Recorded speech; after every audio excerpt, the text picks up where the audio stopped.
Welcome to Picks and Bones. I'm your host, Eric. Let me give a shout out to the Civilized Creatures Entertainment Network. That's the group of independent podcasters that I'm involved with. We have amazing shows like Married AF, Drinks with Larry, What's in Your Hometown, and I want to give a huge shout out to one of our newest and best shows, The Untrained Eye. DJ and Beth are amazing. They kick ass with their whole show, and everybody really should go check them out. You like true crime, things that are interesting and quirky, they are your folks. And, seriously, go out there and check them out. You can find them on anywhere you can find podcasts. Also want us to shout out to BioBidet, our sponsor. Go visit them, buy one. You're going to thank me for it later. I swear to you. Use the promo code BONES at checkout. And seriously, don't be dirty. Put the green in clean. And now for the show. Welcome to Picks and Bones, folks. I'm Eric. Tonight I'm sitting down with Christian Lee. And we'll let you guys get an opportunity here in just a second to meet this young man and hear about his music and everything. So, I want to thank everybody who's been listening and following. Just don't forget to share. Let's help this grow, because this isn't just for me growing as a podcast. This is to help grow all these musicians and everybody that we know, because we're damn proud of all the music that's coming out from around the world right now and around the country. So with that being said, folks, ladies and gentlemen, Christian Lee. How you doing, buddy? What's going on, man? Why don't you tell everybody a little bit about yourself, where you're from, all that good stuff? I'm from a small town in Spartanburg, South Carolina. It's called Pauline.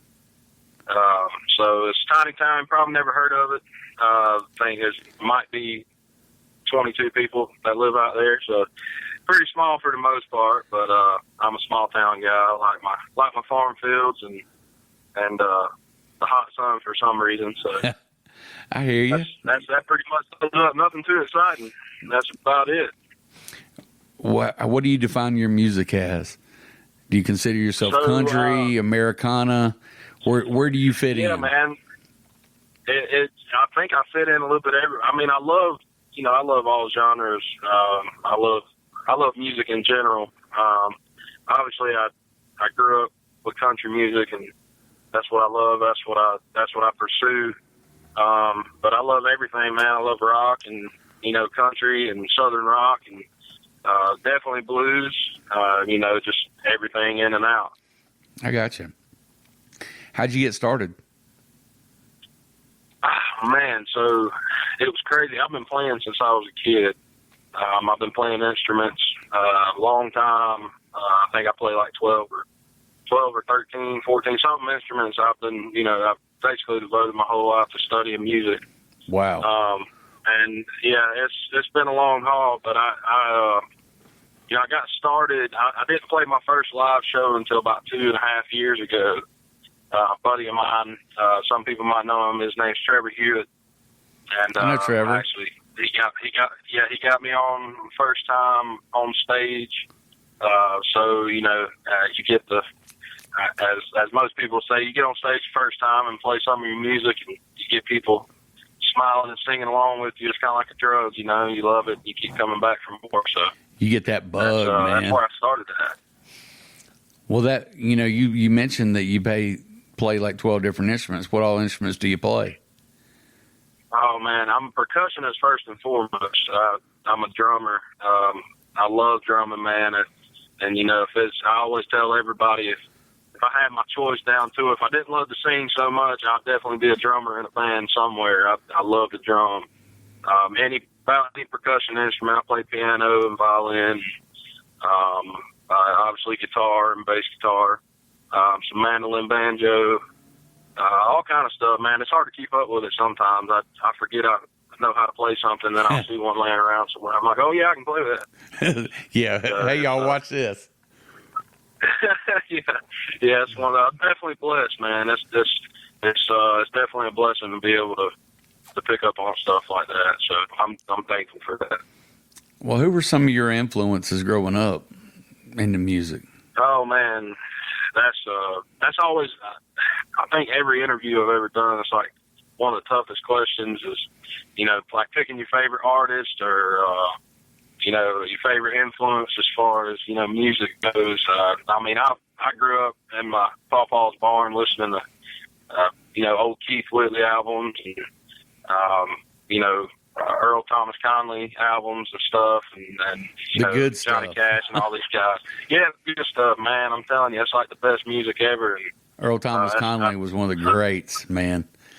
Yeah, and we could talk about that for days. I don't know why he's not in the Country Music Hall of Fame yet. But He should be. hopefully that'll be coming soon. Yeah, that'll be coming. I hope so, man. Unfortunately, it should have happened long before he passed away. Yeah, I was going to say, unfortunately, they wait until somebody's gone before they want to give them the opportunity to be able to get recognized for all their hard work and efforts. Because, I mean, that guy wrote so many songs, you know, that were just will tear your heart out. For one, I mean, he's one of my favorites. Absolutely one of my favorites. Man. Oh yeah, and he was a great musician, and he had a really good way of how he wrote his melodies, right, to make you feel that. I mean, he's a great ballad country singer, man. It's, you know, I always say Travis Tritt's probably the best ballad country music singer that will ever exist or has ever existed. I mean, he's, you know, I mean, it's just insane. And then Earl Thomas Conley was one of them. I mean, it's, you know, it's these guys that they're gold, and it really kind of, it gets to me sometimes. I feel like they're not appreciated as much as they should be, because they're guys in country music and legends that you'll never get back. Once they're gone, they're gone. Yeah. And you'll never get that back. And you'll never get that music made like that again. It'll never happen, you know. So, and that's the same saying I always tell everybody, there's only one Steven Tyler. There's always going to be only one Steven Tyler. Nobody will ever have that sound. Nobody ever be able to recreate it. And nope. It's the same way with these old country guys, man. Well, and I mean, it doesn't matter what genre you go into. I mean, there's only going to ever be one Stevie Wonder. There's only going to be one James Hetfield. You know, there's copycats for everything, but they're never as good as the original. Which, you know, that goes into people's covers and everything. And that's something I always ask everybody. When you do a cover, what changes do you do, little nuances you give it to kind of make it your own versus, you know, just, you know, trying to be a cookie cutter version of it just because, you know, that's what everybody wants to sing. So how do you go about that? I think if I'm doing a cover, I think I change it more vocally than I do, you know, like instrumental wise. You know, I might change some stuff here and there, maybe a little bit of timing back and forth. It, you know, it just depends, whatever works for me, and you know, however which way I want to cover it. But I can honestly say, and you know, I can wholeheartedly say this, is that anytime I cover a Keith Whitley song, or once again Earl Thomas Conley song, or you know, old Willie song or something like that, I always try to keep it the way it needs to be, because that's kind of, to me, that's the kind of country music that it's so, to me, it's so perfect, because I grew up listening to it, and so did millions of other people. And you know, I grew up listening to these guys, man, and to me, there's no more of a perfect sound than, you know, Don't Close Your Eyes by Keith Whitley. I mean, to me, it doesn't get any better than that. That, I mean, brotherly love was right there with it too. Yeah, and it kills me, you know.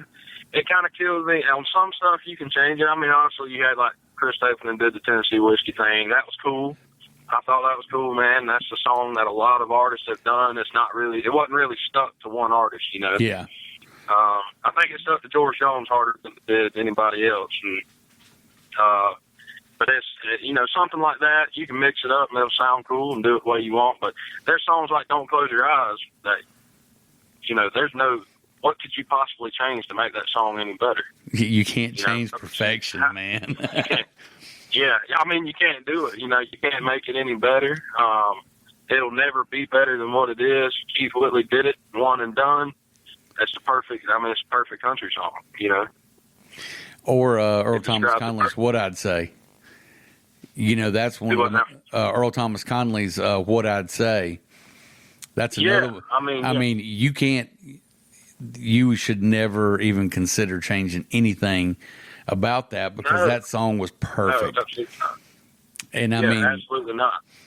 And I know, I don't dog on anybody's jumping into music or anything, but I think that's something that gets lost on a lot of this pop country, is it just does not have that heart and soul that like a Keith Whitley or an Earl Thomas Conley, or I mean, I could go on and on and on about, a Johnny Cash or Chris Christopherson even. Yeah. I mean, Waylon, Willie. Exactly. I mean, all those guys. You can idolize them, but I mean, they had soul and they had heart, and most of those guys lived a lot of the stuff. And you can't. They didn't do it. They didn't do it for the looks. They didn't do it for all the girls standing up front of stage and watching you in your skinny jeans. They didn't do it for that. They didn't do it for the money. They did it because they love country music. That's the same reason I do it. I always tell everybody, I could care less if I'm on a CMA Awards playing in front of 5 million people on TV and stuff and playing my music, or if I'm just a Spartanburg playing, and people are sitting there and they're glued to me and they're listening to me and they're feeling what I'm singing. That's what it's about. That's to me it's about the music. And I feel like it's been lost. I think it's been lost in some ways. It has with country music. So, what's your approach when you're writing originals? So, oh man, that's a tough one. Kind of whatever I'm feeling, I guess.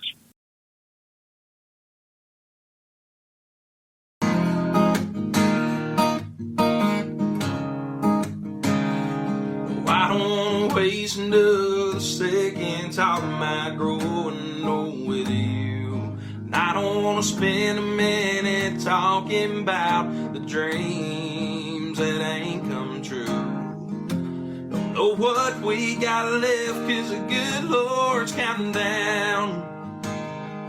Let's put those plans to the side and talking about right now. Talking about you and me, tangled up sheets when the sun come up this morning. Talking about the morning light shining through the trees with your head laid on my shoulder. Forget about the ifs and whens. Enjoy the time when we get sin. Every minute, every second, time ain't slowing down. So let's talk about Okay. So I guess it depends on where I want to go with it. It's one of those. One song I wrote a good song not too long ago, and I jumped up at like 1:30 in the morning, and I couldn't finish the rest of it that day, and it just kind of hit me at 1:30 in the morning. I jumped out of bed, went in the studio at home, and just finished it right then. It's kind of a. I don't know. It's a different approach every time. It's definitely not the same either time. Every time I've written a song, it's always been different. It's been a different approach. It's been a different time. It's a different feeling, different emotion. So, which I think that's a good part of songwriting. I think that's what makes it cool. Now, do you get words, or do you get a melody first? Or does it just divine intervention, whatever hits you first? Right. Yeah, it's usually words, man. Usually words. Those come, for some reason, they come to me first, and I'll kind of, fish around a little bit and throw a melody in there and, do whatever I need to do to make it work. And usually words, though, it's kind of backwards. I hear a lot of people, when they songwrite, they say they come up, with the melody first. As far as the instrumental side of it first, then they'll stick words with that. I'm like, I'm a little different. I like that though, because it's that story's got to be told, and if you don't have that story, you don't know what tune to set to the story yet. Exactly. Once you get your story, then you've got something to build the tune on to. Which you were one of the first guys Well, Kevin Dedman mentioned that, you know, a lot of times he'll get the words first because, you know, you're telling a story. And, you know, some of these guys that are really doing well right now, you know, it could hit them either way. But, you know, you're one of the first people that's fully said, you know, I just get the words first, and then you know, the rest is going to come along its way. Yep, it'll come. You know, it'll come when to me, it just happened when it's happened. I mean, there's plenty of things. I could probably look on my notes on my iPhone right now, and there's probably 15 that are just halfway done that, you know, I'm just waiting on the right time. I'll be thinking about it one day. You know, just words will just come to me, and I'll pull it out and finish it. And I think that's what makes a good song. I think it's cool. I think it's a cool way to do it. I think it's different. It's definitely different, but to me, it means more to me to be able to do it that way. Well, and it sounds like you don't rush it either. You're not rushing it just to go ahead and say, hey, I got a new song out, you know, today, which, you know, so many guys that when they are doing this, you know, it's all about pushing, oh, well, we need material for another record, or, you know, to be able to put another album out. So, you know, they're just trying to churn something out so they can. So that, you know, the fact that you're able to, you know, have that patience and build it right before you worry about doing anything else with it. I like that. Yeah, exactly. Yeah, man. Yeah, it's a different approach. It's definitely not the normal. It's definitely not the normal, but it's the what I'm comfortable with and the way I feel like I need to do it. So it works out. I like it. I enjoy it. Well, when people come out to hear you, what do you want them to take away from it? I know everybody's got a different answer, but you know, a lot of times what the fans take away is a make or break for an artist. Right. I want them to. I think music, no matter what, in this whole entire world, and I'll preach this till the day I croak over, is that no matter what, music is something that can always bring anybody together. It doesn't matter black, white, purple, brown, if you're you know, Democrat, conservative, whatever, political views, religious views, no matter what, I think music is always the number one thing that can bring anybody together. And everybody, you know, everybody has that go-to song or that go-to artist or, you know, that, and I think what I'm trying to get people to feel when they come and hear me is I want them to take away that, you know, if they record a video of me singing on their phone at an acoustic show I play, and, you know, if they're having a bad day and they want to listen to something, I want them to, you know, go, oh yeah, I got that video of Christian playing. Let me listen to that. That makes me happy. That makes me feel good. I love listening to them. You know, I want to be that takeaway that everybody has to, you know, make them have a better day and put a smile on their face. And, you know, most importantly, I want to make them feel something emotionally. You know, I want that. I want a song to be stuck in your head. And when I sing one of my songs, I want it to be stuck there. And, you know, and you pull that song out when you need it. And when you need to listen to it, or when you know, your heart broke or you're happy or whatever, I want you to be able to pull one of my songs out and say, this is the song I need to listen to today. This is how I'm feeling. This is what I've been looking for. So I think that's the main goal. And see, and I love that you brought up about music being the thing that brings everybody together, because, you know, I told you that I'd done an interview with Kevin Dedman from Dirty Grass Soul last week.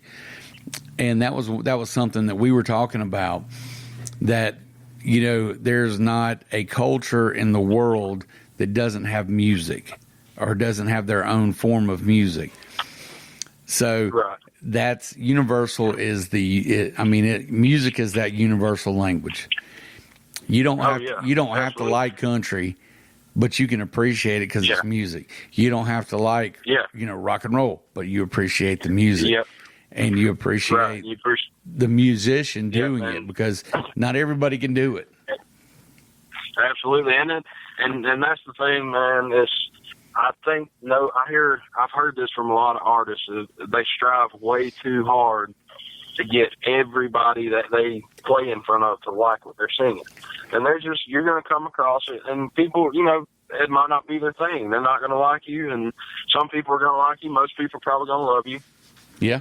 But you're going to have that select few that don't like what you're doing. But no matter what, there's somebody out there that fits them, fits their emotions, and fits what they want to hear. So I think that's the most important thing. It doesn't matter whether they like you in particularly or not. It just matters that somebody's out there that's creating music that they can listen to, their go-to songs. And, when they get emotional, something they want to listen to. And, I think that's definitely the most important thing. It is a universal language, and it's a universal thing, period. And I think more people need to take the time to remember that instead of getting all caught up in all their own petty nonsense and, worrying about, this person said this person said that. Just shut up and let's put on a good song and listen to it together. Guess what? We can figure our mess out if we can find a common ground. And music is that common ground, but people don't want to accept that. So I love your attitude about that. So, you're right up there with some of my favorites when it comes to that for that. Now, I'm glad to hear that. That's awesome. Have you always been a solo act, or have you actually played in a band or a group before? So I'm working on the full band thing. It's, I've only been at this about 2 years now, 2.5 years, something like that. So I've only been at it a little while, and my buddy Matthew McGraw, he's my rhythm guitar player.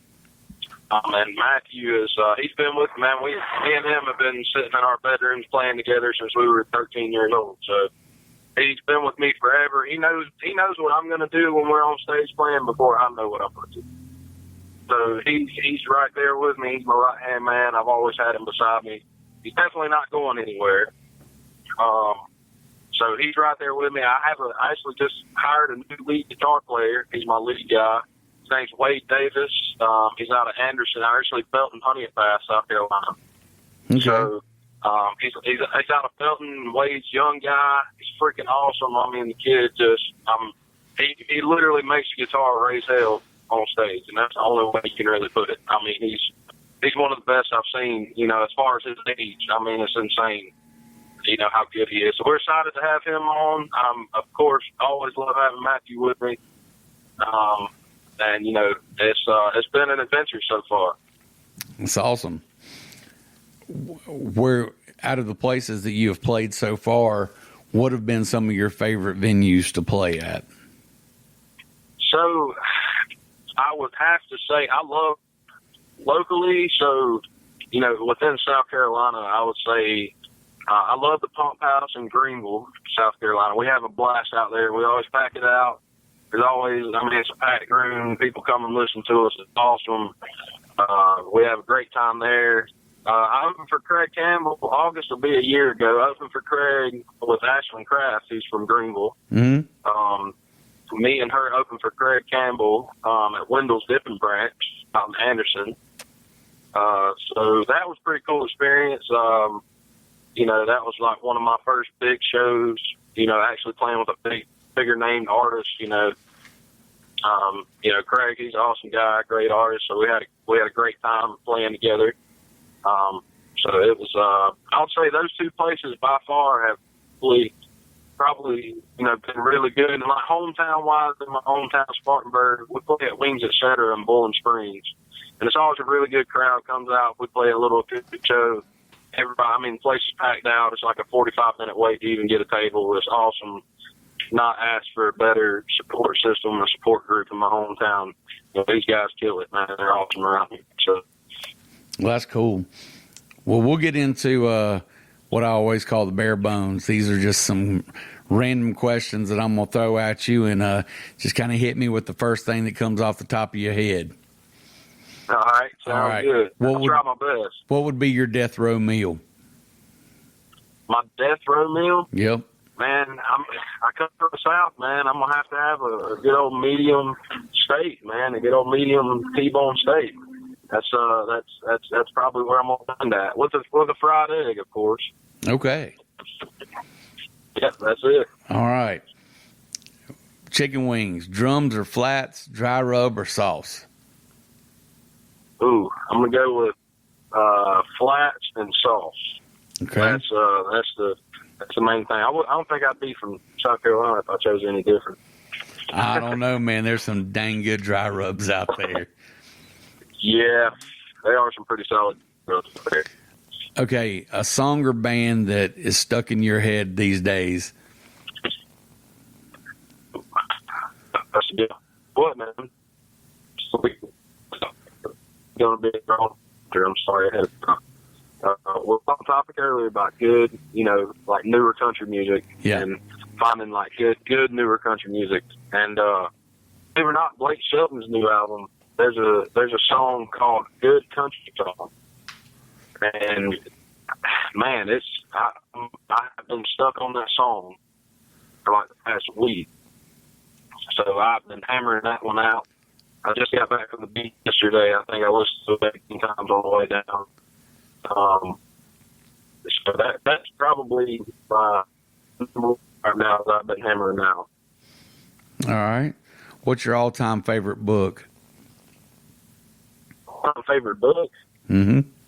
Oh, wow, that's a kicker, man. Yeah, all-time favorite book. I mean, I've read a lot of horticulture books and stuff, but those probably don't count. I would have to say, I'm going to have to get back to you on that. I have no clue. You're taking a pass on that one. Well, I've gotten everything from Clifford the Big Red Dog to Harry Potter. Harry Potter, yeah. See, I'm not a big fan of either. Not a big fan. That's when I've gotten everything in between too. So yeah. I mean, I could only. I've even been asked, do comic books count? Yeah, I can only imagine some of the answers you get. Okay, so we'll skip that one. What's the first album or record, CD, cassette, whatever that you bought for yourself? Well, man, I'm going to tell you, I'm a huge, and when I say huge, because I feel like he keeps it real and I love him, I'm a huge Justin Moore fan. And I have been for a very, very long time. And I think one of the first, I'm not going to say one of the first albums I've ever bought. I can't really remember that far back. But I can specifically remember one. I think how old was I? I was probably 15 when Justin Moore released his album that was titled Justin Moore. There was no title to it or anything. It was just him. And it had songs like, it had Small Town USA on it. And had Hank It. Hank It was awesome. I loved it. And Grandpa and Backwoods and Like There's No Tomorrow. I mean, all these awesome Justin Moore songs. And I think the next one I bought not long after that, he released Outlaws Like Me. So I definitely went and picked that up as soon as I could. It had like Dead My Chevy on there and Guns and, Flying Down a Back Road is one of my all-time favorite songs. So I'd say that one was probably the most distinct one that stuck out to me from when I was younger. Okay. What was the first concert you ever went to? Oh, man, first concert. I was a really, we grew up real poor, man. Me and my brother, we grew up on a farm out in Pauline. We were dirt poor. Didn't have anything. I didn't go to my first concert. I think I was 18 or 19 years old. First time I'd ever been to a legit concert. And it was actually the Averett Brothers at the Bilo Center in Greenville, South Carolina. That's a good one. And I've seen them on New Year's Eve. I've seen the Averett Brothers. They were awesome. Man, those guys killed it. I mean, I guarantee you I was at that show.